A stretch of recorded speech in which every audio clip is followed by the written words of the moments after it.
Pemirsa TV One yang dirahmati Allah, kembali lagi bersama kami di rumah Mama Dede. Iya, siapa sekarang yang mau bertanya kepada Mama Dede? Silakan Bu.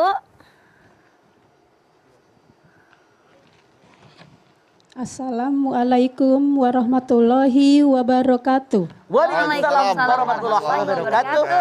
Saya Ibu Eni dari Majelis Taklim Nurul Ummahat, Rawamangun, Jakarta Timur. Galau, Mah. Mangga. Mau bertanya, Mah. Ketika kecil kita mengajarkan anak etiket yang baik, segala akhlak yang baik. Tapi ketika dewasa dia berubah karena lingkungan dan teman-teman. Gimana caranya, Mah? Menanganinya ya. Apa pertanyaan Bu Eni? Saya yakin bukannya sendiri. Banyak kita yang punya kasus begitu.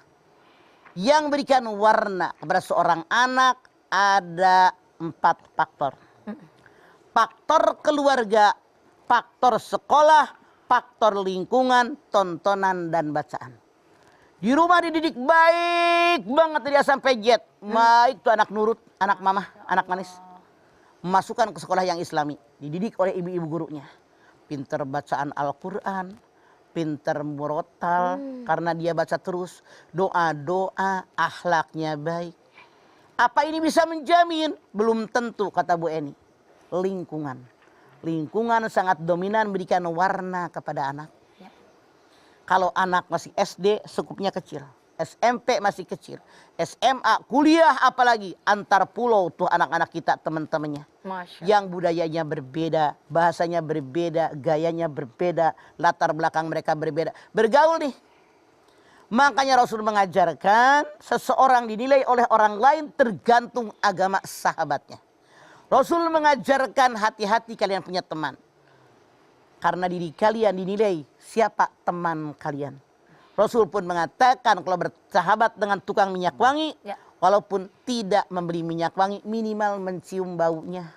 Bersahabat dengan tukang las, walaupun tidak ngebantuin gas, minimal mencium asapnya. Makanya kita punten sebagai orang tua wajib tahu di mana nongkrongnya anak kita. Ngapain? Siapa teman-temannya? Terus sholat enggak? Ngerjain perbuatan dosa enggak? Maaf, banyak orang yang curhat. Mama, anak saya di rumah manis banget. Nurut, Masya Allah. Masya Allah. Ternyata saat itu ketemu ngegeletak di dekat SMP 2.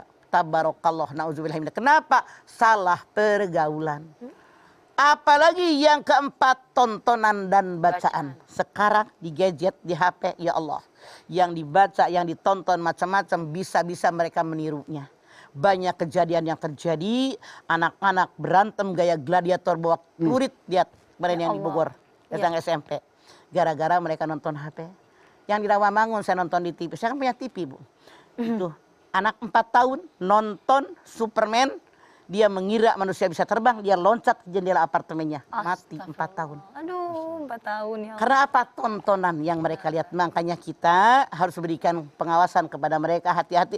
Memang berat, tapi ini kewajiban kita. Harus tahu di mana mereka bergaul, siapa sahabatnya, ngapain aja. Saran saya dalam tanda kutip, lebih baik mereka kumpul di rumah kita, tapi resiko rumah berantakan, makanan lebih banyak kita membelinya. Karena teman-temannya sekian banyak. Resiko nggak masalah, lebih amannya anak kita. Oke, Mah, apakah ini sudah menjadi jaminan kalau anak dari seorang kiai juga orang tua aman dari perbuatan tercela anaknya, atau juga sebaliknya anak penjahat orang tua juga akan terbawa menjadi? Tidak, sekarang nggak usah jauh Bedu. Bedu lihat di dalam Al-Quran, karakter keluarga macam-macam yang Allah contohkan buat kita. Ada ibu bapaknya baik, anaknya kurang baik. Nabi Adam, Siti Hawa baik, anaknya Kabir, membunuh abangnya gara-gara berebut cewek. Ada yang ayahnya baik, seorang nabi, seorang rasul, Nabi Nuh. Istrinya dan anaknya Kan'an tidak juga mau masuk agamanya. Tidak mau naik perahu. Artinya ada keluarga sampai datang kiamat yang suaminya baik, ayahnya baik, istrinya dengan anaknya tidak baik. Ada keluarga yang suaminya baik, istrinya ngebandel, bahkan melakukan perbuatan yang sangat dibenci oleh Allah. Ya Allah. Nabi Lut, istrinya seorang yang liwat. Seorang liwat itu lesbian.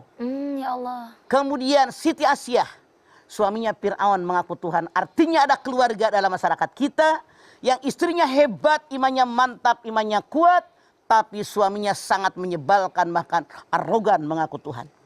Ada lagi keluarga yang ayahnya tidak baik tapi anaknya baik. Azar, ayahnya Nabi Ibrahim, seorang pembuat patung, anaknya seorang yang hebat. Ada lagi keluarga suami istri baik, anaknya semuanya baik. Nabi Ibrahim baik, Siti Sarah, Siti Hajar orang baik, anaknya Ismail dan Ishak orang-orang baik, seluruh keluarga utuh baik. Hati-hati, ini contoh. Ada lagi semuanya bapak ibunya tidak baik, Abu Lahab, bapaknya, ibunya, anaknya tidak baik. Jadi yang Bedu katakan tidak jaminan. Ayahnya seorang kiai, anaknya kiai, tidak jaminan. Iya, nggak jaminan. Karena yang 4 faktor memberikan warna kepada anak. Ya. Berarti memang berat ya, Ma ya. Apalagi buat orang-orang biasa seperti kayak saya ini, sebagai ayah kiai bukan, mengerti agama juga bukan, ya kan? Apalagi nabi, apalagi saya bukan nabi juga. Maksudnya ini kan menjadi PR berat Betul. buat kita. Tapi apapun yang terjadi, anak titipan. Anak adalah amanat dari Allah yang wajib kita menunaikan amanat tadi. Ya. Makanya ku anfusakum wa ahlikum naro dengan 4 cara. Keluarga yang baik, sekolahan masukin yang baik, lingkungan yang baik, tontonan, bacaan yang baik. Ini yang menjamin anak akan arahkan kemana. Arahkan kemana ya? Jadi dibentuk, dikondisikan sama orang Betul, tua. semenjak awal. Semenjak Ketat kita menjaganya. Wah. Kalau kita sudah mengaudisikan dari awal, dari sejak dini, sudah semua apa yang harus Dilakukan diajarkan kepada sebagai anak, orang tua. dilakukan sebagai orang tua sudah. Tapi yang namanya balik lagi ya, Ma, hidayah Allah yang menentukan datang Betul. kepada siapa aja. Kalau kita sudah maksimal mengarahkan anak kita di arah agama yang benar, sesuai aturan agama yang kita ketahui, seandainya anak melenceng menjadi anak yang bandel, nakal, kita tidak terkena dosa.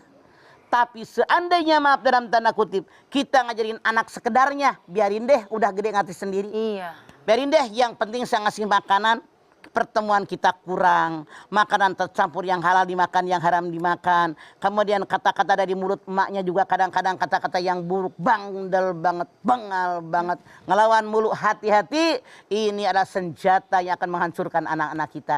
Makanya jaga, walau benci bagaimanapun dengan anak-anak, keluarnya kalimat yang baik. Anak yang cakep, yang soleh, yang pinter, yang rajin ibadah, itu yang keluar. Ya. Makanya hati-hati, ini adalah kewajiban kita semua.